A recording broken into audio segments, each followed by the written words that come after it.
Estamos de volta aqui no palco Florestas Vivas. Quem estiver aqui do lado na área do ginásio, quem estiver nas cadeiras, se puder vir para cá para a gente poder ter mais pessoas para o próximo momento de fala. Então, foram 5 minutinhos de intervalo só. Antes da gente passar para a nossa próxima fala, queria dar um aviso para vocês aqui do SESC. Olha, está rolando essa exposição Eu Sou o Brasil. Fica ali no primeiro andar e é uma exposição que traz arte popular representando nossa fauna, flora, festas, ofícios e cotidianos. É uma exposição gratuita também aqui do SESC, fica até 9 horas. Então, se vocês puderem passar lá, fazer uma visitinha, seria muito maravilhoso. O SESC aqui está apoiando aqui com o espaço para a gente trazer esse debate para cá. E aí, de novo, quem estiver aqui do lado, se puder vir para cá para o nosso palco, para poder participar desse momento de fala, fazer uma escuta, eu agradeceria bastante.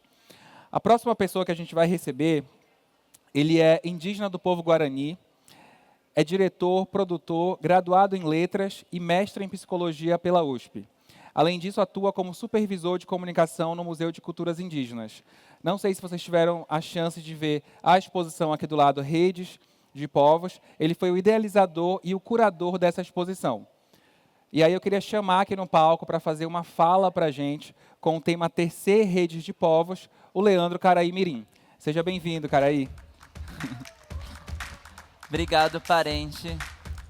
Queria começar agradecendo Nhanderu Nhandetiu Tomaecatu, nossos guias, e também a todos vocês que estão aqui e todos os amigos, companheiros que fizeram ser possível esse evento maravilhoso. E eu queria começar a minha reflexão junto com vocês, pensando e repensando junto o que é uma rede. O que é uma rede? E o que são redes? Porque a gente tem a rede de descanso, né, a rede de dormir, que é uma grande referência para nós, povos indígenas. É uma tecnologia que ela é pouco falada entre nós, mas ela está marcando todo esse território de norte a sul, leste a oeste. As redes fazem parte do cenário desse nosso território. E essa tecnologia veio e continua sendo mantida pelas tradições indígenas. E muitas vezes a gente acaba não percebendo essa potência, não acaba dando os devidos créditos, a gente acaba não refletindo sobre isso. Mas hoje eu estou vindo aqui marcar esse lugar e dizer que essas redes fazem parte do nosso ser espiritual, fazem parte da nossa cosmologia de vida. E ela propõe uma diferença do que um simples colchão colocado numa cama. Ela já muda, a partir dali, a concepção de corpo. O que é o corpo para um ser indígena? Onde é o lugar que a gente mantém a saúde do nosso corpo, se não numa rede? E essas redes que elas são tão versáteis de serem levadas para qualquer lugar, dobradas, colocadas na mochila e levadas por esse território todo, é da metáfora que eu quero iniciar essa fala, porque foi uma fonte de investigação quando eu estava na minha vida acadêmica também, na minha vida dentro do movimento indígena, enquanto um Guarani, pensando junto com outros parentes meus, e foi dentro da academia também, fazendo mestrado em psicologia, que a gente começou a prestar atenção nessa potência do que é essa rede. E como ela é uma geradora de saúde para nós, povos indígenas, e também para os não indígenas. E a partir disso, a gente começou a refletir no movimento indígena o quanto era importante essa diversidade étnica. Como era importante para mim ver um parente marubo, um parente caiapó, um parente ticuna, diversos parentes, 305 povos nesse mesmo território, dividindo esse território, que antes não era cortado com essas fronteiras coloniais como é hoje. A gente tinha a liberdade de caminhar por esse território todo, se ver e se reconhecer como iguais. E foi essa conexão dessa rede, outra rede que eu queria falar também. O que são redes, então? As redes, será que também não são encontros e desencontros dessa vida? Entre indígenas a gente percebeu que tem essa potência, tanto que a gente tem os encontros nacionais que movem o Brasil inteiro para a gente se reencontrar. Mas eu também comecei a perceber que tinha outras redes por aí. Essas redes do mundo também do não indígena. Essas redes que estavam potencializando o meu espírito também. E trazendo esse sentimento de pertencimento que ele é difícil de explicar, mas é quase como você se sentir deitado numa rede. Que você é levitado para cima, que você volta quase que pro colo da sua mãe. Ela vai te balançar de novo. E não é quase como. Você volta para o colo da sua mãe. Porque a rede ela é pendurada, geralmente, entre duas árvores, ou entre uma árvore e uma parede, ou entre duas paredes. Em apartamentos de São Paulo está cheio de rede por aí, para as pessoas buscarem cuidado. E é nesse lugar também que foi gerando também mais aproximações. E a gente começou a pensar, vamos fazer um movimento, vamos trazer exposições, vamos trazer os parentes que tem aí em várias partes do mercado querendo participar, trazer sua arte. E a gente foi aglutinando, aglutinando, aglutinando. Aí eu cheguei e percebi que era para além só de povos indígenas, mas também esses outros que são os apoiadores da nossa causa, que estão ali batalhando com a gente também todos os dias, trazendo a sua força para a nossa luta, essa luta tão séria que precisa de aliados. A gente precisa se conectar, a gente precisa se juntar entre mundos. A gente precisa diminuir esse tensionamento interétnico e trazer essa outra parte do tensionamento que gera curiosidade, gera aproximações. E foi aí que eu conheci uma fotógrafa que chama Juliane Martins, que inclusive está aqui com a gente, e ela me trouxe esse outro olhar até da fotografia, que a fotografia pode ser feita com cuidado, com atenção para a gente também, enquanto povos indígenas. A gente estava cansado de ser fotografado e ter as nossas fotos expostas pelo mundo todo, sem a gente nem saber que a foto estava sendo exposta. E ela trouxe esse lugar do cuidado, da atenção com a gente, de fazer esses retratos de forma honesta e fazer o repasse justo para quem está na foto e também para as comunidades que estão envolvidas nesse projeto de vida do movimento indígena. E junto dessa caminhada também conheci o André Huck, que trouxe uma outra forma de pintar e perceber as tintas. Porque as tintas não precisam ser homogêneas. Elas podem ser diferentes, elas podem ter as tonalidades da terra. Ela não precisa ser perfeita como essas paredes são, sempre perfeitas. Porque na natureza, o que mais tem de recorrência são imperfeições. Vocês já viram alguma linha reta numa floresta?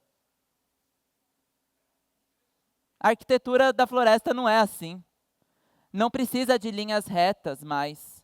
A gente não precisa de tintas que são cheias de veneno, cheias de coisa que incomoda até o nariz na hora de pintar. Daí o André Huck trouxe essa noção de pintar com terra. E a nossa exposição, que está aqui do lado, foi pintada com terra de vários territórios indígenas. Terra do Xingu, terra de aldeias do Calipetã, aqui perto de Palheireiros, terras indígenas de Minas Gerais, que quase nunca são vistas e lembradas. E foi essa outra proposta de trazer inovação em todos os cenários e trazer o corpo presente enquanto ser indígena. Trazer o Rendu Porarã. O Rendu Porarã significa sentir com o corpo e sentir com o corpo todo. Igual a gente faz quando a gente deita numa rede. É impossível você não conectar seu corpo todo.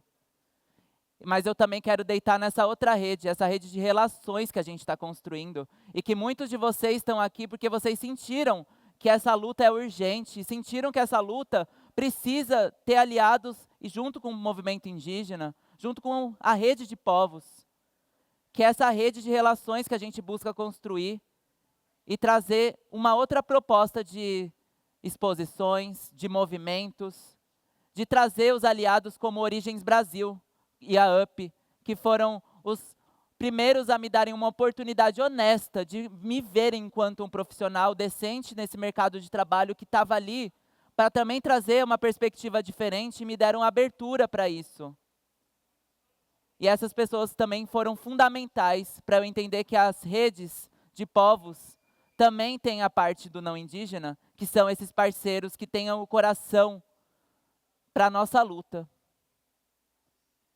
Então eu queria que nessa minha fala de poucos minutos, vocês sentissem a presença e a potência de ser maleável como uma rede é.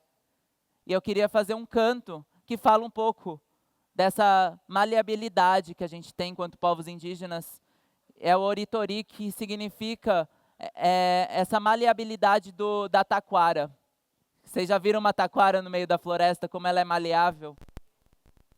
E eu queria cantar esse canto para vocês sentirem um pouco o que é ser maleável através de um canto do meu povo.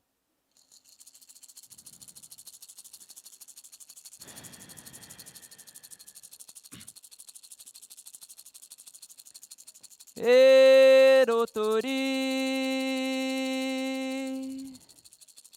erotori, tori, erotori, erotori, tori, erotori, erotaquá, erotaquá, erotaquá, erotaquá, erotaquá, erotori, erotori, tori, erotori, erotori, tori, erotori, erotori. Esse canto ele é muito sagrado para o meu povo, porque ele fala basicamente dessa potência da gente ser maleável. E como é um desafio nos dias de hoje, simplesmente a gente se conectar numa rede.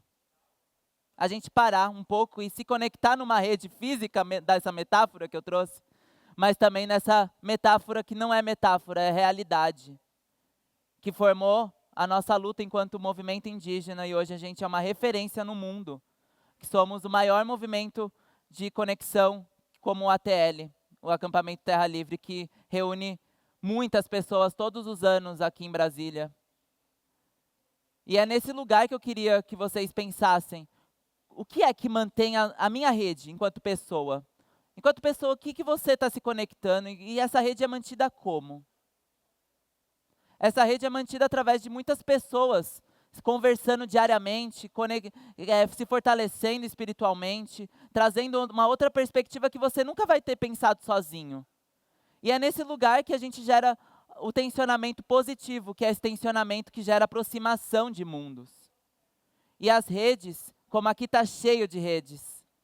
E essas redes que não são só redes físicas, mas também essas redes que não são visíveis muitas vezes, mas geram nomes, como a Rede Origens Brasil, como a UP, como o Instituto Cabu, tantos outros que estão aqui. E que eu queria agradecer profundamente por fazerem esse trabalho honesto de trazer nós, enquanto população indígena, para dentro dos projetos.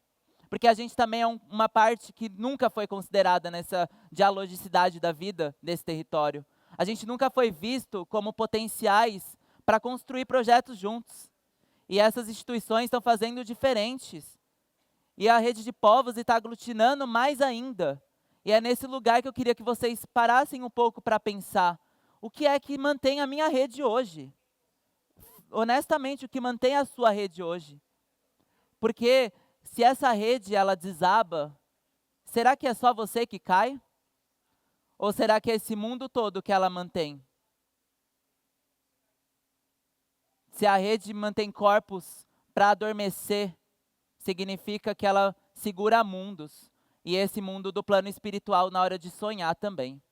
Então as redes têm que significar o que elas de fato são. Essa potência de união entre povos indígenas e também os não indígenas que são apoiadores da nossa causa. E é isso que faz a gente se movimentar e é isso que faz a gente se pulsar a vida e sentir que a gente está conectado com a terra desde o momento que a gente nasce até o último momento que a gente respirar. E é isso que tem que mobilizar as nossas redes e trazer esse corpo coletivo para dentro dos nossos projetos. E fazer sentir que tudo pode ser visto com um outro olhar. Tudo pode ser pintado com uma outra forma. Não existe uma forma única de fazer nenhum projeto. E nós, enquanto população indígena, enquanto rede de povos, estamos trazendo essa outra forma de tecer relações. Essas relações que precisam ser nutridas a partir da honestidade e da parceria, de nos ver enquanto iguais. E que essa sustentabilidade da terra só é possível com povos indígenas junto. E eu queria agradecer a todos vocês, aos meus parentes que estão aqui ouvindo, porque vocês fazem parte desse projeto. Vocês são a parte fundamental que vai manter essa floresta em pé.